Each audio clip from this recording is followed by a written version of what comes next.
vamos a pedirle quitar la música de fondo. Vamos a dar inicio, como ya lo hemos anunciado, con la segunda etapa o el segundo día de capacitación en este Congreso Nacional que se viene desarrollando en la ciudad de Puno.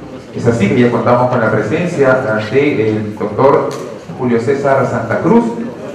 Él va a disertar respecto al tema del delito de lavado de activos y la responsabilidad notarial. El doctor Santa Cruz tiene el grado de magíster en Derecho Penal en la Universidad Nacional de San Agustín. Además es especialista en argumentación jurídica por la Universidad de Alicante y la Pontificia Universidad Católica del Perú. Profesor principal de la Academia de la Magistratura. Asimismo, es autor de diversos artículos y libros en Derecho Penal. Vamos a recibir al doctor Santa Cruz con fuertes palmas, por favor.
Tengan ustedes muy buenos días. Señor doctor Javier Angulo Suárez, presidente de la Junta de Decanos de Colegios de Notarios del Perú y decano del Colegio de Notarios de Arequipa, doctor Elar Salvador Medina Cáceres, decano del Colegio de Notarios de Puno, notario de la provincia de Lima. En principio, agradecer al Colegio de Notarios por esta invitación para poder compartir con ustedes algunas ideas sobre el delito de lavado de activos y la responsabilidad funcional de los notarios en relación a este delito. Referirnos hoy día al delito de lavado de activos es sin duda referirnos a una de las infracciones penales de mayor trascendencia real en la práctica cotidiana nacional, ¿no? Basta solo comprobar que tenemos un expresidente en prisión preventiva vinculado a este delito, otro expresidente con orden de captura por hechos vinculados también a este delito, las principales autoridades nacionales involucradas en este delito, y entonces tenemos, ¿no?, que el lavado de activos viene involucrando desde los más altos niveles políticos, inclusive sociales y económicos, hasta casos en que se ven que un trabajador informal, ¿no?, que ha hecho patrimonio trabajando en un mercado de provincia, también está procesado por el delito de lavado de activos. Es decir, el delito de lavado de activos está atravesando casi toda la capa social y económica del país. No quiere decir que haya delitos en todos estos niveles, pero procesalmente la extensión del lavado de activos tiene hoy día esta trascendencia.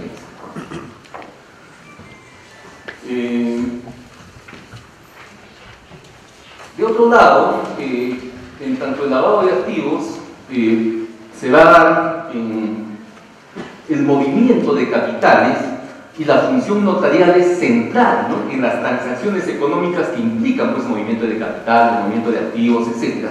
Pues lamentablemente también hay un riesgo, por lo menos procesal, de la función notarial en el tema del lavado de activos.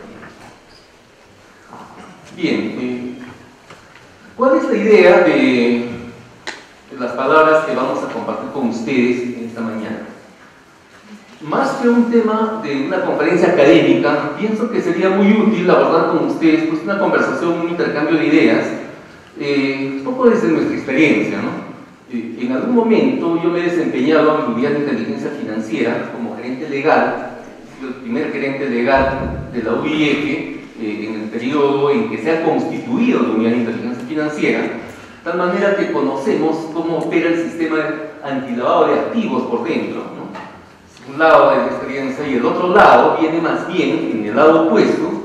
Soy abogado de litigio de muchos años, ¿no? Y tengo experiencia también muy cercana, ¿no?, en la defensa penal en casos de lavado de activos. Esto me permite ver, ¿no?, los dos lados del problema, ¿no? De un lado, el interés pues, que existe en perseguir los temas del lavado de activos, pero de otro lado también el interés de quienes son indebidamente involucrados en casos de lavado de activos. Y lamentablemente los notarios han sido involucrados no solo en el país, a nivel internacional también en casos de lavado de activos. Por mencionar solo uno de los casos más paradigmáticos que existe, en el caso Ballena Blanca, en España, donde 3 notarios sufrieron prisión preventiva inclusive, o estuvieron más de 3 días detenidos, y después de un largo proceso y después de que fueron condenados por los medios de comunicación masiva, resultaron inocentes y absueltos. Pero el daño que sufrieron ellos fue tremendo, ¿no? Imagínense ser procesado por lavado de activos con toda la exposición mediática que tuvieron complicaciones en su propio trabajo, porque aquellos clientes del sistema financiero, ¿no?, que trabajaban con estos notarios, pues cortaron, ¿no?, sus vínculos contractuales porque no querían tener como notario a alguien que estaba siendo procesado por lavado de activos. Tuvieron problemas con sus clientes, tuvieron problemas personales, sus propios créditos les reprogramaron, hipotecas que tenían por obtener les cortaron, etc. Es decir, existe entonces en la experiencia notarial, ¿no?, en el mundo, riesgos procesales graves para funcionarios y notarios. ¿Y por qué destaco el término de riesgos procesales?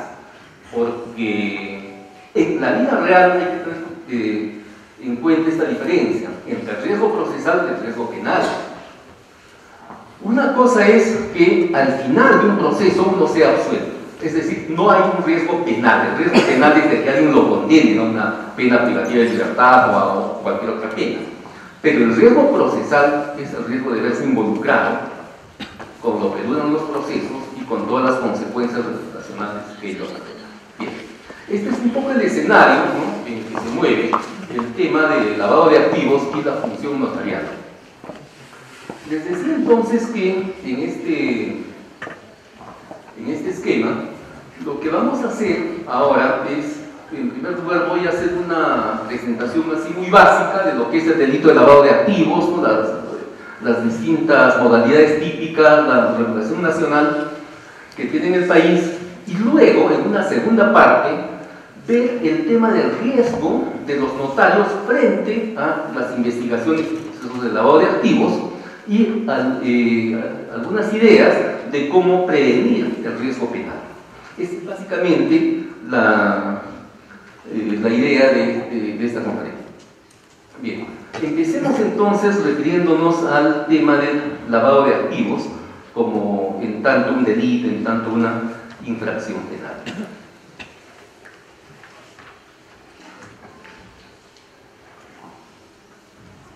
Bien, en el país, si vemos la situación de muchas de nuestras ciudades, por ejemplo, en Puno, nuestra ciudad, ¿cuánto de contrabando creen que se realice en Puno o en otras ciudades fronterizas del país? Si vemos la situación de Madre de Dios, ¿cuánto de minería ilegal en Madre de Dios? ¿Cuánto de narcotráfico en la selva peruana? ¿Cuánto de contrabando de gasolina en Tumbes? ¿Cuánto de prostitución infantil en Iquitos? Y seguimos mencionando, vamos a ver que estamos, ¿no?, ante cantidades enormes de delitos y también ante cantidades de dinero enormes que se mueven a través de estos y otros delitos. Estas enormes cantidades de dinero que se mueven procedentes del delito ha llevado a que recientemente, estoy hablando de marzo del año pasado, el Departamento de Estado de los Estados Unidos ha declarado a Perú dentro de los países con mayor cantidad de lavado de dinero.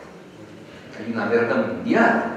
Entonces, fíjense, desde marzo del año pasado, respecto a nuestro país. En términos globales, se dice que el dinero que se mueve, o los activos que se mueven provenientes del lavado de activos, oscilan entre el 2 al 5% del Producto Bruto Mundial. ¿Cuánto dinero supera el trillón de dólares? O sea, una cantidad que yo no alcanzo a imaginar, creo que nadie, ¿no? Un trillón de dólares es algo que no alcanzamos. En el Perú se dice, por ejemplo, Asbank en algún momento mencionó que entre el 2007 y el 2016 se había movido 12.901 millones de dólares. Macrocónsul en el 2011 dijo que en minería ilegal se movía aproximadamente 3.000 millones de dólares, en el tráfico de drogas 1.208 millones de dólares, etc. Un dato más reciente, de enero a diciembre, los reportes, hablo del año pasado, de la Unidad de Inteligencia Financiera del 2007 al 2017, los reportes notariales hablan de 14.115 millones de dólares que se habían reportado, ¿no?, como cantidades vinculadas a la OEA. Es decir, hablamos de muchísimo dinero que se mueve a través del lavado de activos. Bien, este dinero proveniente del delito tiene una serie de consecuencias negativas, lo cual ha dado lugar, pues, a que sea previsto y sancionado como delito. Dentro de las consecuencias negativas del lavado de dinero se afirma sobre todo la afectación a la libre competencia, ¿no? Claro, el que tiene dinero proveniente del lavado de activos y, por ejemplo, por mencionar algún negocio, quiere limpiarlo a través de un hotel, lo que le va a interesar que es mostrar que su hotel tiene bastantes ingresos, ¿no es cierto?, muchos clientes, que ganan mucho, y esas ganancias supuestamente provenientes del negocio hotelero son los que muestra hacia afuera como dinero limpio. Ese es el lavado, ¿no? El dinero viene del narcotráfico, pero lo muestro que proviene del hotel, ¿no es cierto? Bien. Entonces, la lógica del lavador, ¿cuál es? No es ganar dinero, es limpiar el dinero sucio. Y entonces, si sus costos operativos reales, por ejemplo, no sé, pues para atraer más clientes, hace mucha publicidad, da una atención de primera, contrata muchos empleados, etc. Sus costos operativos, por decir, me estoy inventando la cifra, por huésped es como 100, puede cobrar 95. Y cobrando 95, él está ganando, porque 5 le está costando su lavado de dinero, ¿no?, pero está ganando 95 limpios. Y con 95 que él esté cobrando, ¿qué va a lograr? Quebrar a la competencia o poner dificultades a la competencia. El que tiene dinero, ¿no?, limpio, y el hotelero que está trabajando con dinero limpio no va a poder cobrar lo mismo por el mismo servicio, porque el otro necesita ganar, necesita pagar los préstamos hipotecarios, etc. Entonces, hay un problema, pues, de lavado de activos que afecta a la libre competencia, y en la doctrina nacional y en la jurisprudencia se dicen que ese es uno de los bienes jurídicos más afectados por el lavado de activos o lavado de dinero. Bien, existen también otros bienes que se involucran en el tema del lavado de activos. Se dice, por ejemplo, que también afecta a la administración de justicia, pues porque implica el ocultar delitos precedentes, etc. Bueno, lo cierto es que existe hoy día un sistema antilavado de activos, no solamente en el Perú, sino también a nivel mundial, y que las regulaciones nacionales, no solo la peruana, hablo de las regulaciones nacionales en general, tienden a aproximarse en su contenido. ¿Por qué? Porque tienden a uniformizarse a nivel mundial, ¿no? Existe una serie, ¿no?, de convenios internacionales que dan ciertos marcos legislativos y existen entes supervisores internacionales que hacen evaluaciones mutuas de los países para ver que todos estén avanzando más o menos en la misma línea en la lucha contra el lavado de activos. Lo cierto es pues, entonces tenemos un amplio sistema contra el lavado de activos. Ahora, desde la perspectiva de la lucha contra la delincuencia, o la llamada seguridad ciudadana, que es uno de los intereses mayores, ¿no?, de nuestro país, hoy el tema de corrupción y el tema de seguridad nacional, seguridad ciudadana, son los intereses más altos, ¿no?, de la población peruana. Desde esa perspectiva, ¿cómo es que la lucha contra el lavado de activos ayuda a luchar contra la delincuencia? El esquema es muy simple.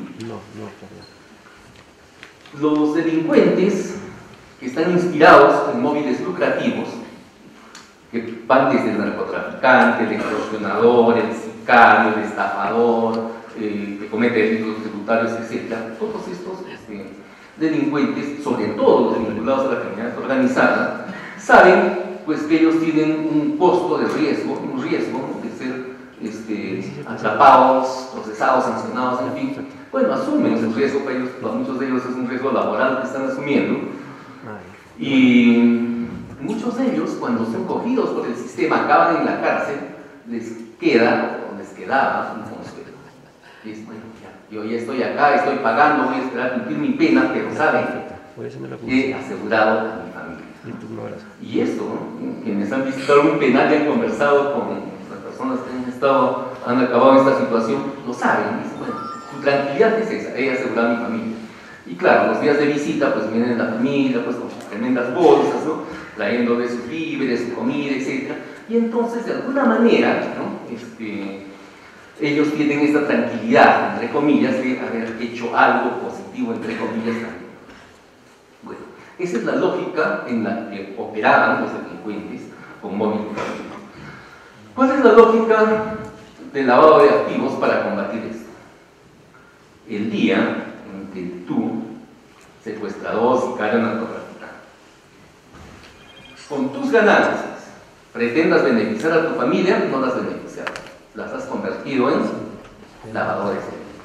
Y entonces su destino es acompañarte también.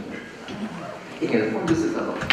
En el fondo la lógica del lavado de activos es entonces combatir, ¿no?, la criminalidad organizada, sobre todo con patrimonio proveniente de delitos. Esa es la lógica del sistema antilavado desde la perspectiva criminológica de lucha contra la delincuencia y en busca de la seguridad ciudadana.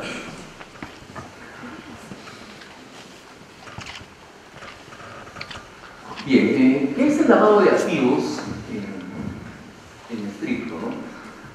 En principio es un delito que está establecido en el país, que en su manifestación real se manifiesta no solo como un acto único, normalmente como un proceso, en el que se realizan una serie de actos, ¿no?, compras, ventas, transferencias, cuentas, paraísos fiscales, etc., con la finalidad de ¿qué? De dar apariencia de licitud a dineros provenientes de un delito.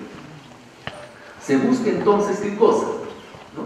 Que estos dineros aparezcan a los ojos de los demás como provenientes de una actividad lícita y en consecuencia no puedan ser embargados, incautados, decomisados.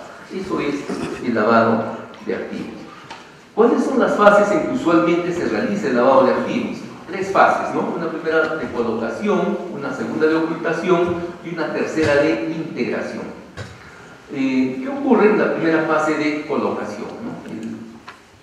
Que tiene dinero proveniente, ¿no?, del delito. Pensemos en un caso de narcotráfico, por ejemplo. Usualmente tienen mucho dinero y en las etapas iniciales inclusive mucho dinero en pequeñas cantidades, ¿no? Cuando hemos visto, por ejemplo, las intervenciones policiales que hacen a organizaciones de narcotráfico, vemos cómo sacan, ¿no?, bolsas de sencillo, de dinero, de billetes de baja denominación, etc., ¿no? Entonces, en una primera etapa de lavado de activos, en la etapa de colocación, ¿qué se hace con estos recursos que vienen del delito? Buscan integrarlos al sistema financiero de alguna manera, ¿no? Hay que integrarlos de alguna manera, hay que colocarlos de alguna manera. Una vez que están colocados en el sistema, viene una segunda fase que ya es la de ocultamiento. Estos dineros que vienen del delito, pues empiezan a ser transferidos de un lado para otro a través de cuentas, testaferros, paraísos fiscales, etc. Pensemos, por ejemplo, en los hechos que se le atribuyen al expresidente Toledo, ¿no? Se le atribuyen que los dineros que recibían, ¿no?, de esta empresa de Odebrecht, a través de un tercero, el señor Maynard, ¿no?, y a través de cuentas de paraísos fiscales, así habían operaciones de ingeniería financiera para llegar finalmente a la cuenta de la suegra, ¿no es cierto? En fin, esa es la etapa entonces de ocultamiento, donde se realiza una serie de actos para ocultar ese dinero. En estas etapas de colocación y ocultamiento, hay muchas formas, muchas técnicas de lavado de dinero. Una que se realizó, por ejemplo, en un país latinoamericano, estuvo vinculado a los clubes deportivos. No, ni siquiera llegaron a campeonato de fútbol. ¿Qué pasó? Organizaciones de narcotráfico tenían la necesidad, ¿no?, de no ser captados por el sistema financiero, de que no los reporten por operaciones sospechosas cuando movían montos más allá de los $10.000, que es un estándar más o menos extendido en la región, ¿no? Entonces necesitaban hacer movimientos con montos mucho menores, pero mover mucho dinero a través de cuentas pequeñas. ¿Qué idearon? Idearon, pues, en ciertas zonas, campeonatos de fulbito, ¿no?, con ciertos premios, pues, de zonas urbano-marginales. Entonces muchos jóvenes, pues, se notaron en los campeonatos. Bien, cuando ya el campeonato estaba en curso, hicieron una especie de promoción al ahorro, ¿no?, de los jóvenes, y decían: aquel que saque su tarjeta de ahorros, ¿no?, y se comprometa a ahorrar, pues va a tener $100 gratis para echar a su cuenta. Colas de gente, y recibían, ¿no?, con su tarjeta de ahorros con $100.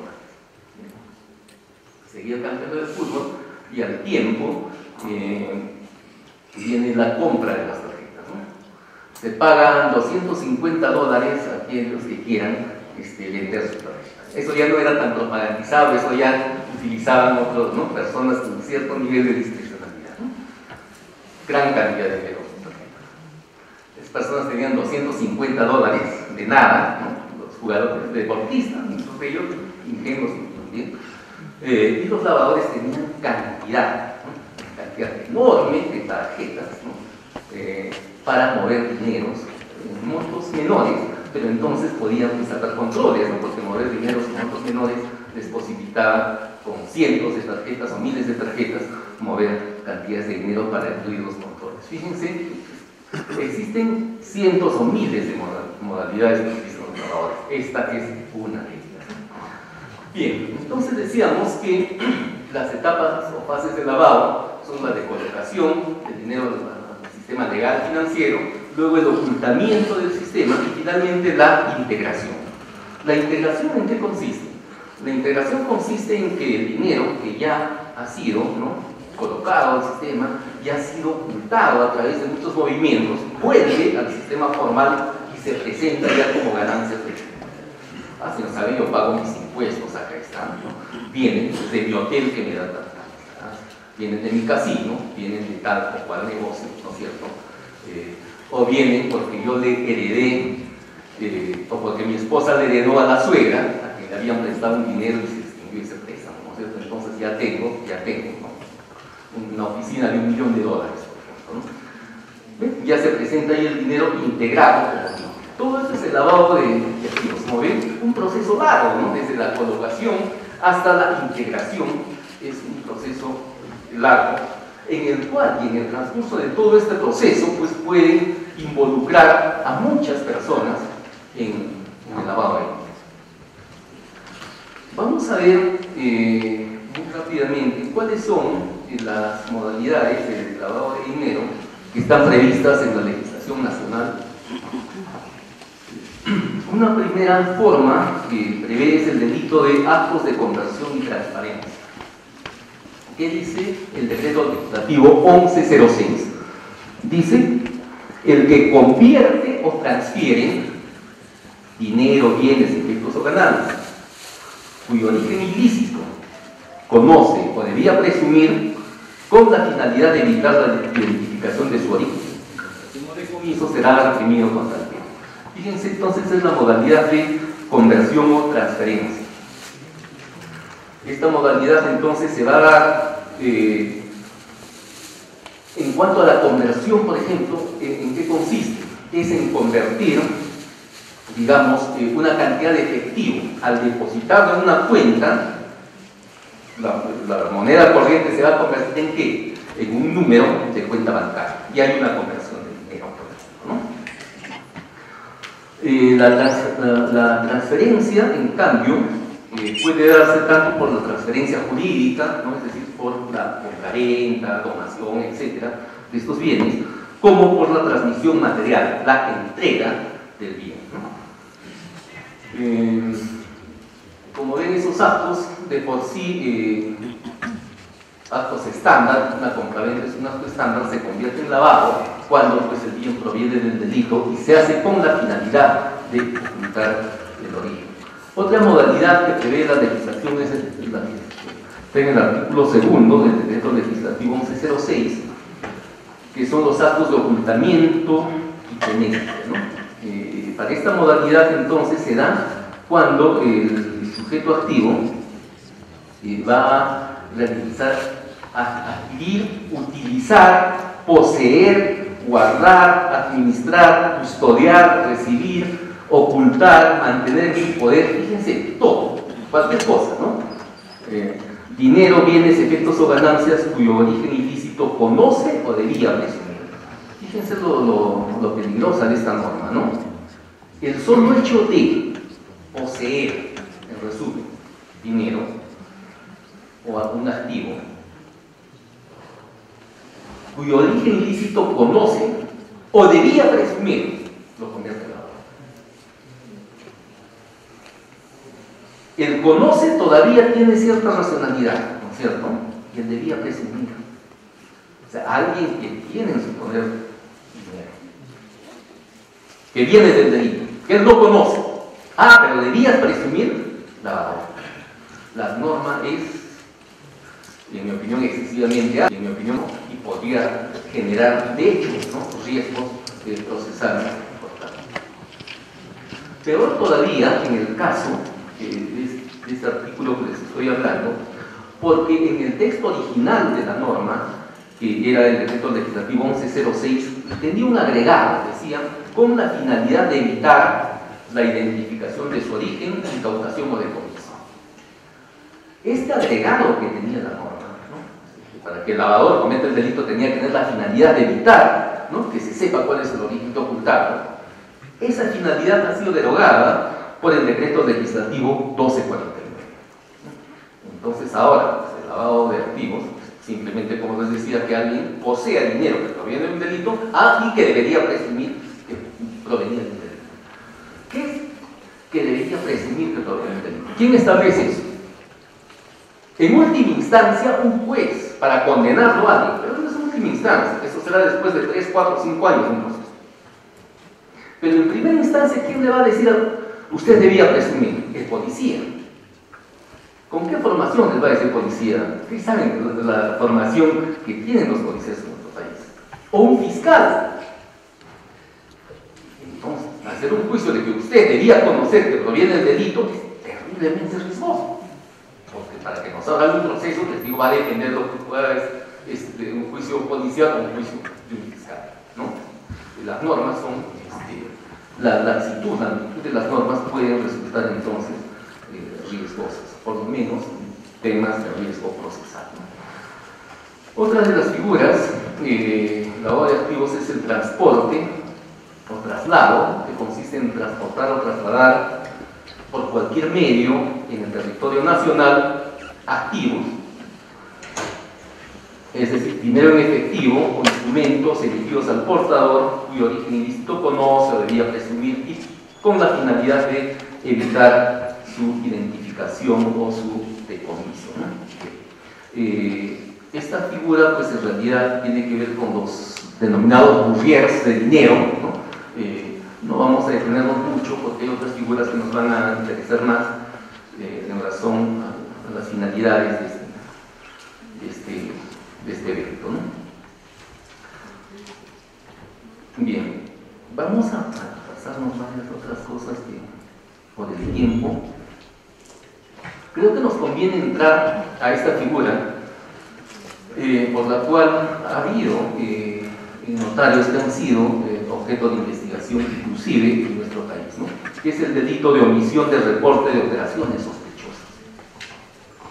¿Qué dice la norma? El artículo 5 del decreto legislativo 1106. Dice: el que, incumpliendo sus obligaciones funcionales o profesionales, omite comunicar a la autoridad competente las transacciones o operaciones sospechosas que hubiere detectado, según las leyes y normas reglamentarias, será reprimido con pena no menor de 4 ni menor de 8 años, etc.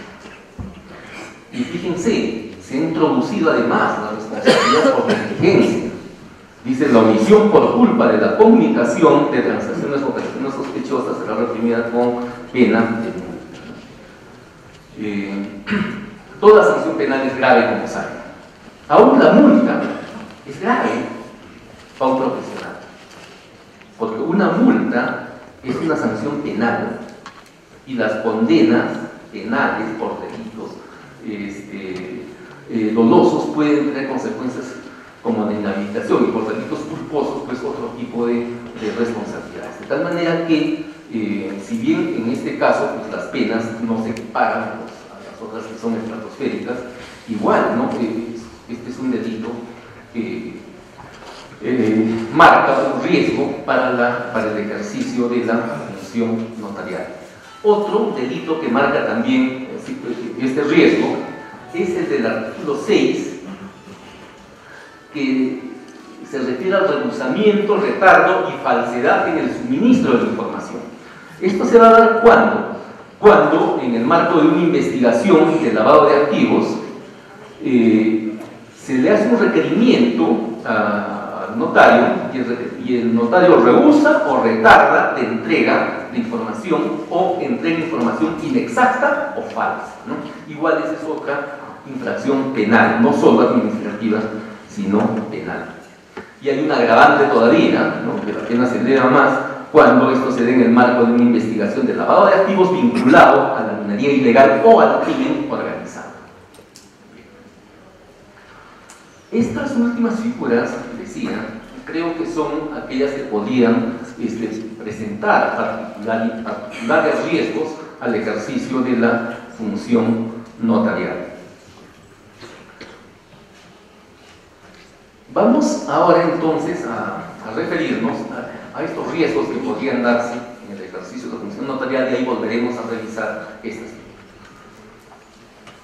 En primer lugar, cuando hablamos de los riesgos penales vinculados al lavado de activos, como les decía, tenemos que ver dos cosas totalmente diferentes. Una cosa, ¿no?, es el sistema de lavado de activos, o antilavado de activos, para ser más preciso, ¿no?, en el que los bancos, las cooperativas, las financieras, los notarios, etcétera, etcétera, son sujetos obligados, ¿no?, para detectar operaciones sospechosas, operaciones inusuales, hacer registros de operaciones, que son sujetos obligados a colaborar para detectar lavados de activos de otras, ¿no es cierto? Ese es un aspecto. Y otro aspecto, ¿no?, es más bien el de los riesgos penales que puede tener el funcionario al interior de este sistema antilavado de activos.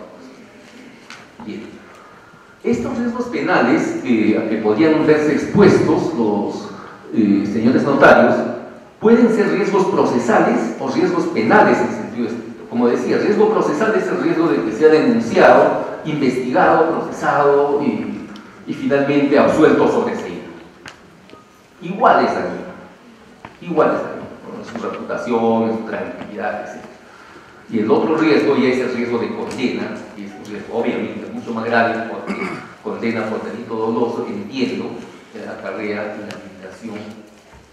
Y de hecho, una condena penal por delito doloso por normas generales acarrea inhabilitación para ejercer la función, con lo cual también el riesgo es grave. Son dos tipos de riesgos entonces, el procesal y el riesgo penal. Bien. En cuanto al primer campo que les decía, cuando los señores notarios intervienen como sujetos obligados en el sistema antilavado, ahí existe ya todo un sistema de prevención de riesgos, ¿no es cierto? Por el cual obligan a que los señores notarios pues tengan manuales, código de conductas, políticas de conocimiento de clientes, de trabajadores, detección de operaciones inusuales, comunicación de operaciones sospechosas, etc. Es decir, ya existe todo un esquema desarrollado en este campo. La pregunta sería, ¿qué tienen preparados los señores notarios para protegerse a sí mismos de no ser indebidamente denunciados, de no ser indebidamente procesados y eventualmente de no ser indebidamente condenados? Porque también existen condenas. ¿Okay? ¿Qué tienen los señores notarios para protegerse? ¿Cuánto han trabajado en una gestión de riesgo propio?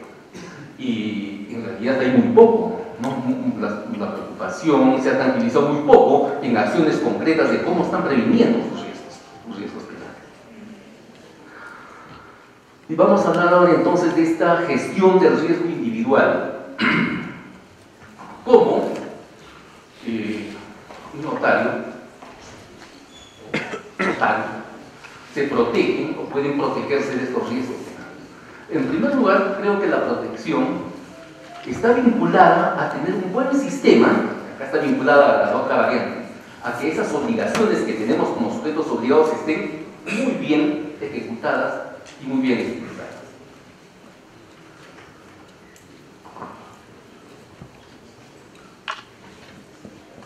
Y la otra variante, entonces, será evaluar cuáles son los riesgos específicos que ya tienen los notarios. Vamos a ir viendo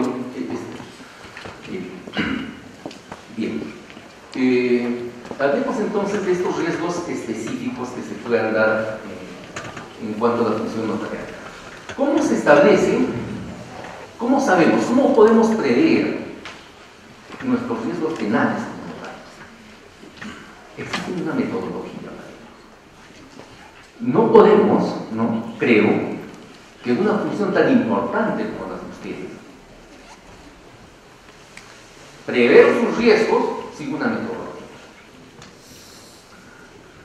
No puede dejar de prever sistemática y metodológicamente sus riesgos.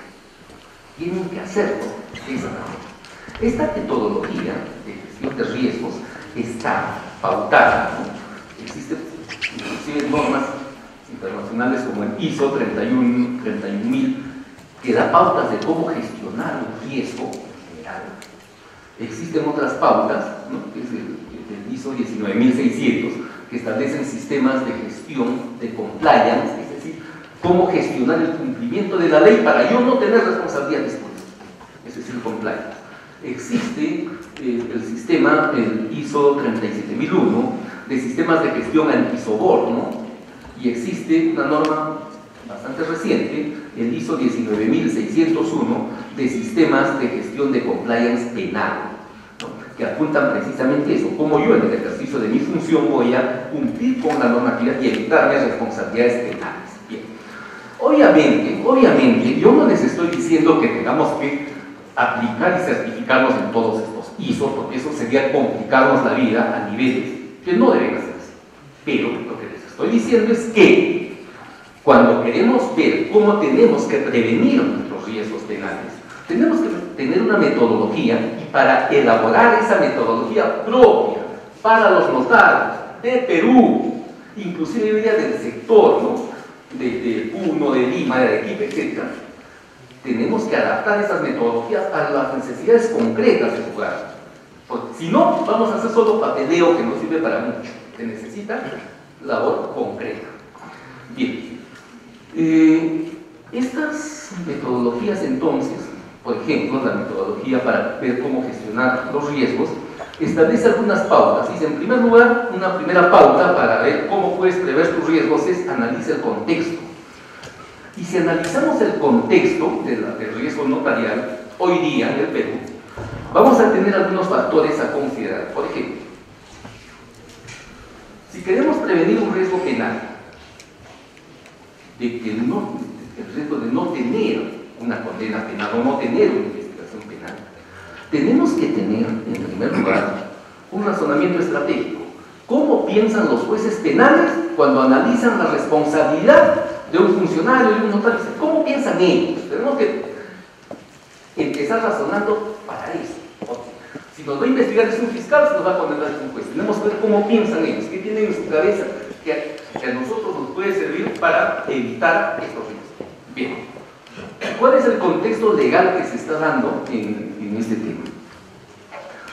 Deben haber, de hecho, ustedes han tenido cierta aproximación a la ley de responsabilidad penal o administrativa de las personas jurídicas. Como saben, a partir del 1 de enero de este año, en el Perú, se ha introducido la figura de la responsabilidad penal de las personas jurídicas, ¿no? Es decir, en ciertos delitos, lavado de activos, financiamiento del terrorismo, corrupción, etc., un catálogo todavía reducido de delitos.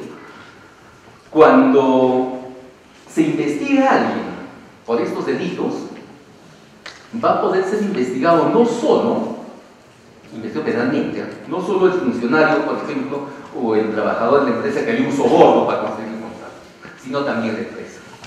Y la sanción también le va a venir responsabilidad penal de las personas. La ley se llama responsabilidad administrativa, ¿no? Después ese nombre un poco para manejar el tema. Todo el mundo está de acuerdo en que es una responsabilidad penal, ¿no? Bien, ¿qué interesante surge para nosotros de esta ley? Fíjense, supongamos que la figura es esa que les decía, ¿no? Un trabajador de una empresa proveedora de servicios del Estado, para conseguir un contrato con el Estado, ¿qué hace? Por su iniciativa, le da una preventa a un funcionario del Estado para que le dé el contrato a su empresa. El funcionario va a ser este trabajador va a ser procesado, cometió un delito de corrupción, una corrupción, en fin. Pero a la empresa la va a quedar el proceso. La empresa también va a ser procesada. Pero la empresa tiene una forma de eximirse de responsabilidad. ¿Cuál es? Acreditar ante el juez haber contado con un sistema de prevención. Es lo que se llama, ¿no? un sistema de compliance, se llama, solemos utilizar la palabra en inglés, en realidad es un sistema de prevención de riesgo penal. La ley establece eso. Si la empresa va ante el juez y dice, señor, yo he adoptado todas las medidas para evitar esta cosa, pero no puedo evitar que los delitos ocurran, porque nadie puede evitar que los delitos ocurran. A mí como empresario me pueden exigir que sea prudente, que prevea con la metodología que existe. Y si acredito que eso he hecho, me van a exigir responsabilidad. Lo sancionan al trabajador y la empresa sale del proceso. Bien. Entonces, ¿qué preguntas se van a hacer los jueces para ver si existe responsabilidad de la empresa? O si existe responsabilidad del accionista de la empresa, si existe responsabilidad del gerente de la empresa que mientras. ¿Has adoptado las medidas de prevención necesarias? Sí. Aquí están las medidas documentadas siguiendo metodologías adecuadas. Estos ISOs, estos que les decía, ¿no? Existen sistemas de prevención. Y los jueces van a retirar, ¿no?, a las empresas del problema. Esta misma pregunta les van a hacer a ustedes, ojalá que ninguno, y ojalá que nunca lo haría alguno tal, pero cuando pasa un problema, los jueces van a estar, ha pasado una operación sospechosa, usted no reportó, el banco ha reportado que ha habido un lavado de activos, usted no reportó, etcétera, ¿no? El fiscal denuncia una omisión, una complicidad, no se pasan estas cosas. Finalmente, bueno, pero usted qué ha hecho para prevenir eso? Tengo un sistema de prevención, todo. Fíjese, y les explico, ¿cómo está mi sistema de prevención? Para el sistema de prevención he hecho un análisis de riesgos. Esa es la tendencia actual. Eso es lo que la política nacional antilavado establece. Dice, el sistema de prevención que debemos implementar debe estar basado en un análisis de riesgos, en el enfoque de riesgos. Entonces yo lo he hecho, ustedes saben, yo he seguido la política de prevención de riesgos que estableció en la política nacional antilavado. Entonces, ¿qué he hecho? He hecho una evaluación de riesgos. Me he reunido, ¿no? Y en función de cumplimiento, ¿no? Con los trabajadores, con tales funcionarios, hemos hecho una evaluación de riesgos. ¿Qué riesgos tenemos de que utilicen a minoría en el lavado de activos? Pues, por ejemplo, en la compra-venta, se realizan venta en la zona monumental, suelen poner precios muy por debajo del precio de mercado para luego venderlos alto y hacer daño. Detecté ese riesgo, lo anoté y cuando se produce informé a internet. Es tomar hecho de evaluación de riesgo y lo documento. Las evaluaciones de riesgo están documentadas. Porque si te digo, pues había hecho una documentación de riesgo, ¿cuándo? Creo que fue en julio del año 2015, no me acuerdo bien. ¿Dónde está? No está documentado. Fíjense, importante entonces, ¿no?, de la trazabilidad de las acciones de prevención que realizan. ¿Por qué? Porque si estamos pensando en prevenir nuestro riesgo penal, tenemos que pensar en tener los documentos que acrediten nuestra debida diligencia en la actuación preventiva. Si no los tenemos, cuando surgen los problemas es cuando uno se da cuenta. Uy, sí, ¿quién es? Dice, ¿te acuerdas? Fulano se está diciendo, no, pero el día no trabaja acá, ¿no? Y si hacemos un documento con fecha anterior, pero se acaban metiéndose un problema peor. Ha pasado. Se hicieron entre tres, uno ya no trabaja, inicialmente aceptó firmar un documento, ¿no?, de una evaluación anterior, pero cuando las cosas empezaron a complicarse, pues, saben, a mí me han pedido así que firme esto, y el caso se complica tremendamente. Entonces, prevención es eso, ¿no? Los temas de evaluación de riesgo documentados en el momento. Bien. ¿Qué más tendría que hacer entonces? Tendría que tener un modelo de prevención sobre la base de enfoque de riesgos adecuadamente elaborado. Va a ser una de las preguntas que me hagan los jueces. ¿Y por qué digo que va a ser una de las preguntas que nos hagan los jueces o los fiscales que tenemos que salir airosos de esto? Porque en materia penal se están dando una serie de conceptos, se están intentando a la jurisprudencia, y son conceptos que vienen del sistema anglosajón, pero que empiezan a infiltrarse, complican las cosas y ponen en riesgo. Por ejemplo, ignorancia del legal. Otro concepto, el dolo cognitivo. Fíjense cómo están cambiando las cosas. Usualmente, la defensa frente a una imputación por lavado de activos es la real, dice, yo no sabía. ¿Cómo voy a saber que este señor está involucrado en lavado de activos? Usualmente esa es la defensa. En términos penales significa ausencia de dolo. ¿Okay? Yo he actuado sin dolo.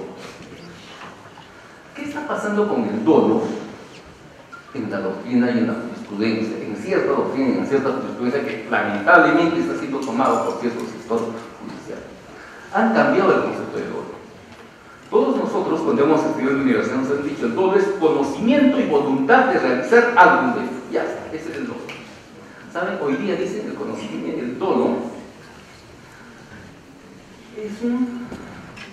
el dolo ya no está en la cabeza del imputado, el dolo está en la cabeza del fiscal o del juez, aunque les parezca mentira. Ese es el concepto de los dolos. El dolo como imputación. Yo te imputo el dolo porque yo creo que tú, debiendo hacer esto, no lo hiciste. Sobre la base de los deberes que a un yo le imputo dolo. El dolo como imputación. Antes es un dolo psicológico, hoy día es un dolo imputado, peligrosísimo. Yo soy abogado y por eso les digo que eso es peligroso, pues complicado lidiar con fiscales pues, que puedan pensar de esa manera. Pero hay que estar preparado para eso, no lamentarlo, porque hay que conocer el contexto, les decía, y entonces tenemos que prepararnos para defendernos en ese contexto si se da. De nosotros no va a depender del fiscal lo que el juez nos guste, pero sí va a depender prepararnos para defendernos del peor fiscal o director. Si estamos preparados para eso, pues lo demás va a ser mejor. Entonces, ese concepto del dolo cognitivo, ¿no? O en temas de lavado de activos, el dolo como deber. que debiera conocer. No dice que conozca. Antes entonces era que conozca. Hoy es que debieras conocer y entonces estamos haciendo dos.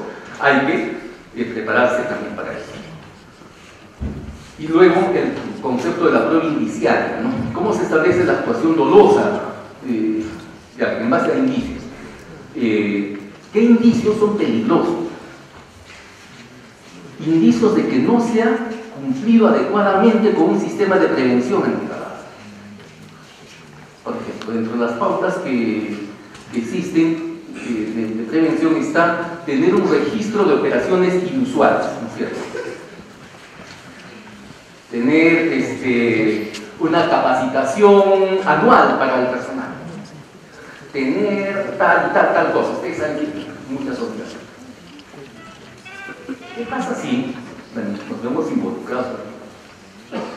No acredito la capacitación del empleado que acabó y hay un indicio, por ejemplo, ¿cierto? No acredito tal registro, no acredito, entonces se puede comunicar ello. Por eso hay que pensar en lo que puede pasar a futuro y ver cómo tomar las previsiones ante la algunas ideas sueltas, porque el tema es súper grande, para hablar de hacer un sistema de prevención penal. Es un trabajo en realidad de mucho tiempo que habría que hacerlo detalladamente. Algunas ideas sueltas. Por ejemplo, ¿quién se desempeña como oficial de cumplimiento en la notaría? ¿El notario o un tercero? En la práctica se dan los dos modelos, ¿no es cierto? ¿Qué es lo conveniente para el riesgo penal? Del notario, no ser oficial de cumplimiento. Porque algunas figuras penales, como el delito de omisión del reporte de acciones sospechosas, solo lo comete el oficial de cumplimiento. Entonces el notario que ya es oficial de cumplimiento de alguna forma ya está, ¿no?, en la posibilidad legal, digo, de que le atribuyen esa obligación. A mí me tocó defender a un funcionario de una entidad bancaria importante que le atribuyan ese delito de omisión. Acreditamos primero oficial de cumplimiento y el caso no se resuelve. Solo. Entonces fíjense cómo el riesgo procesal lo cortamos muy rápido. Evitamos. Evalúen entonces, ¿no?, quién debe ser oficial de cumplimiento, y quien sea debe tener la capacitación, ¿no?, que requiere el sistema de trabajo. Eso es importante. Ahora, el hecho de que el notario o la notaría tenga a un tercero como oficial de cumplimiento, ¿lo exime totalmente al notario de responsabilidades? Porque la responsabilidad final la tiene siempre el notario, pero fíjense, acá este es un tema muy importante. Varía la responsabilidad. La responsabilidad del notario se convierte en una responsabilidad de supervisión. ¿Cómo la cumple? Pidiéndole informes trimestrales, cuatrimestrales, etc. Señor, infórmeme de cómo está cumpliendo ahí con sus funciones, ¿no? Un cargo, cumplió con tal. Eso se prevé. El oficial de cumplimiento del informe, estoy cumpliendo con análisis de operaciones inusuales, he reportado, etc. Cumplí con mi deber de supervisión. No tengo ninguna responsabilidad. La delegación sin supervisión puede generar responsabilidad. La delegación con supervisión no genera responsabilidad, pero con supervisión documentada, no con supervisión de derecho. Eso es importante. Otro tema, hay que revisar nuestros manuales de prevención para ver si son consistentes con un tema de evitar los riesgos. Yo estuve revisando, a propósito de esta invitación, el manual suyo, permítanme explicarlo.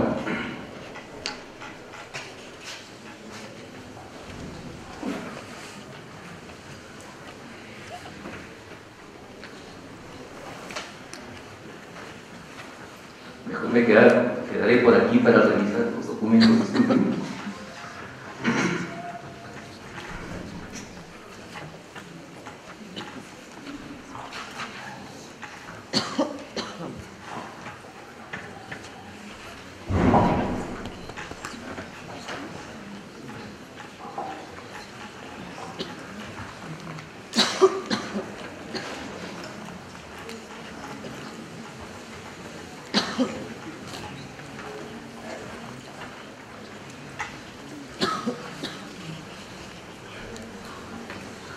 Bien.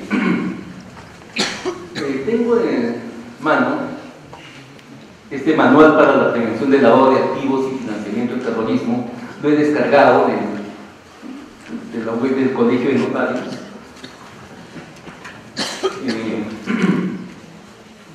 Y un poco me preocupó por la redacción de algunas normas que podrían generarnos ciertos riesgos. Entonces, vamos a hablar de la omisión del reporte de operaciones sospechosas, de esta infracción que, como dijimos, consiste en que no reportamos una operación sospechosa que hemos detectado, ¿no? Si hacemos eso, pues cometemos ese delito. Eso dice la ley penal. Bien, ¿qué pasa con este manual o modelo de manual? Dice en el artículo 8.3, definición de operaciones sospechosas, en el segundo párrafo, dice: cuando exista indicio o certeza de que una operación pudiera ser considerado presuntamente sospechosa, el empleado que detecte deberá comunicarla al oficial de cumplimiento. Bien. Fíjense, acá están calificando como operación sospechosa o presuntamente sospechosa, así dicen, aquello que un empleado de la notaría va a detectar. ¿Por qué califican como presuntamente sospechosa lo que podría ser solo una operación inusual? ¿Dónde está la gran diferencia? En que sí, el reglamento dice, ¿no?, que es que un empleado podría calificar una operación como sospechosa o presuntamente sospechosa. No sería extraño que un fiscal que no conoce un tema antilavado diga: no, ya se detectó en esa notaría una operación sospechosa y no comunicó a la UIF. Esta redacción puede generar este tipo de riesgos. Y esta redacción, en realidad, está en el manual suyo, pero no es la que corresponde, la que está en el modelo de manual que tiene la SBS. ¿Qué dice la norma del SBS? Dice: todo trabajador, estoy refiriéndome al modelo de manual para notarios también del SBS, ¿no? Dice: todo trabajador del sujeto obligado debe comunicar en forma inmediata al oficial de cumplimiento cualquier operación inusual, fíjense, que un cliente haya realizado o intentado realizar dentro de las actividades cotidianas del sujeto obligado. Es decir, los trabajadores lo que están haciendo es detectando operaciones inusuales, le comunican al oficial de cumplimiento, él evalúa y recién la califica como sospechosa. Y si una vez calificada como sospechosa no la comunica al UIF, ahí como se comete el delito. ¿Qué pasa con la redacción que tiene el modelo de manual de notario? Esta calificación como sospechosa la han adelantado del cumplimiento al trabajador. Operación presuntamente. Caray, no comunicó y se puede generar un tema de riesgos, ¿no?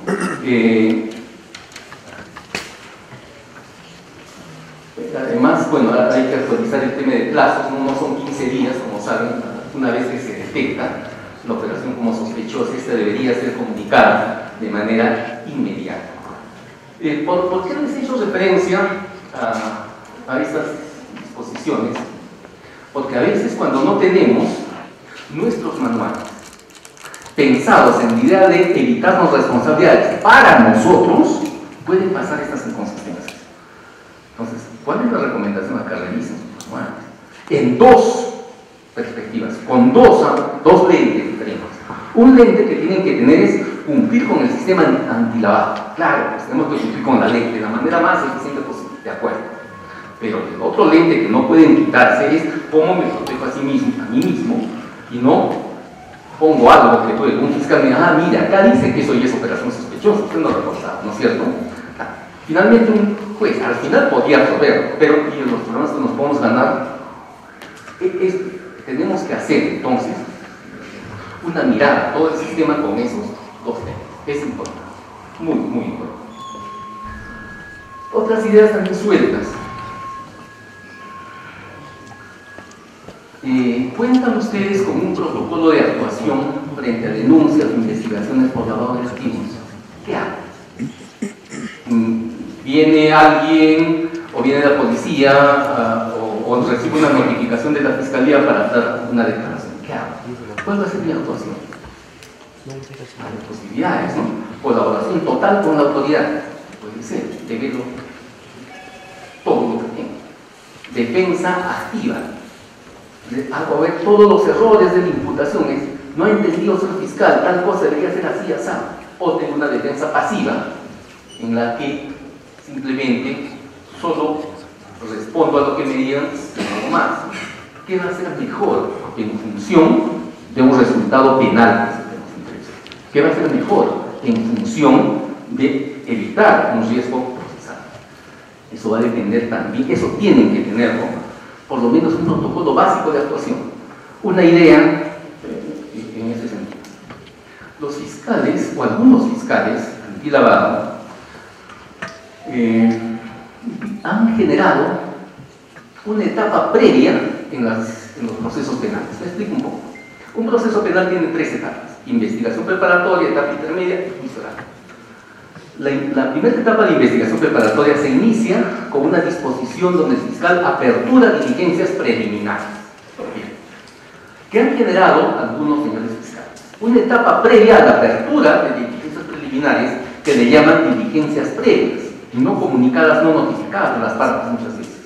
¿Pero por qué lo hacen? Por algo que nos puede convenir.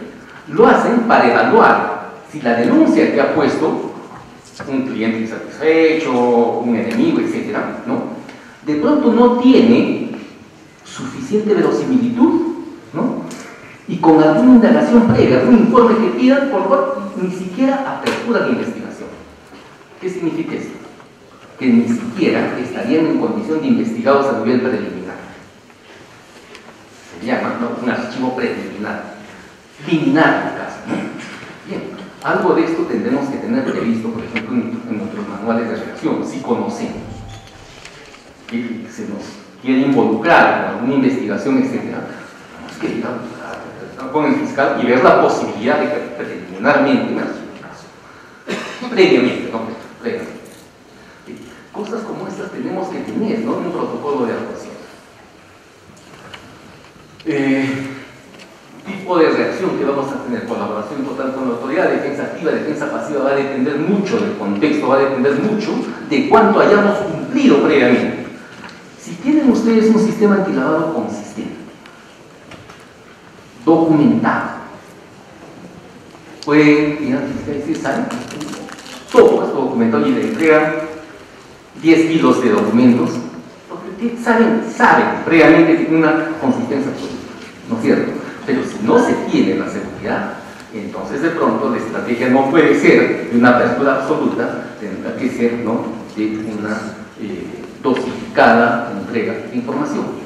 Estas cosas tendrían que estar en un protocolo, ¿no?, de actuación reservado para eso. Pero cuando empiezan los problemas, tenemos que tener por lo menos un mapa inicial para reaccionar frente a ellos, ¿no?